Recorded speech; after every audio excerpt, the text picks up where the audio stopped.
Question number 4, James Shaw. Thank you, Mr. Speaker. My question is to the Prime Minister. Does he stand by all his statements? Mr. Speaker. Right Honourable Prime Minister. Yes. Supplementary. Supplementary question, James Shaw. Does he stand by his statement that, quote, New Zealanders value our coasts and oceans, which are an important part of our culture, economy and environment, and we are committed to managing them sustainably, end quote? The Right Honourable Prime Minister. Speaker, yes. Supplementary. Supplementary question, James Shaw. Does he believe that our oceans are managed sustainably today, given that 28% of our marine mammals and 90% of our seabirds are threatened with extinction? The Right Honourable Speaker, Prime Minister. I think if one looks at overall the management of oceans that are under New Zealand's control, I think you would say that they are sustainably managed. I think the quota management system, by and large, actually has been a highly effective method. Secondly, in terms of marine mammals and the likes, the government has been moving, as the member knows, towards putting more of New Zealand's marine space into ocean sanctuaries. Last week, in fact, the government was delighted by the steps that New Zealand had led with the United States in relation to the Ross Sea. Obviously, we're looking to make progress on the Kermadec.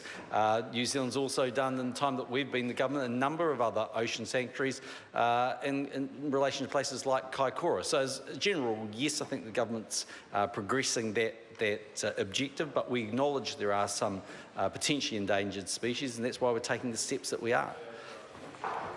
Supplementary. Supplementary question, James Shaw. Given that, would he say that his policies are working when 28% of our marine mammals and 90% of our seabirds are threatened with extinction? The Right Honourable Prime Minister. Mr. Speaker, for the most part, yes, I think they are working. But one of the threats to our bird life, for instance, is from predators, and that's why the government's been supportive of and has the initiative of predator-free New Zealand by 2050. Supplementary. Supplementary question, James Shaw.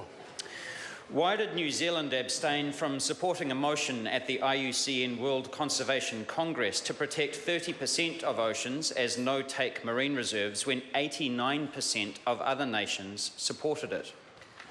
Mr. Speaker, The Right Honourable Speaker, I'd need to get absolute advice on that, but testing my memory for it, it was partly to do with the fact that we believe that the way that we measure our oceans in relation to the quota management system with a measure of marine reserves is a more effective way of doing things. I think the member will probably find that a lot of the countries that voted for that simply don't have the ocean space that New Zealand does. I think New Zealand's pretty well respected internationally for the work it does around marine protection. We would certainly like to make progress on the Kermadec. We realise that the Green Party is supportive of that, and if they'd like to go and talk to the nice people at Tokum about that and get them to see it the Green Party's way, collectively we'll be able to pass that through the Parliament very rapidly. Supplementary. Supplementary question, James Shaw. Does he agree with the National Party's 2014 election policy to include the exclusive economic zone in the Marine Protected Areas Act? Mr. Speaker, the Right Honourable Prime yes, Minister. I agree with the policy, but we then decided to advance the Kermadec, and as I said, if he could just make himself busy this afternoon and go down and see the good people at Tokum and convince them that actually conservation for the wider good of all New Zealanders is a worthy and admirable cause, then we'll be able to pass that legislation very soon. Supplementary. Supplementary question, James Shaw.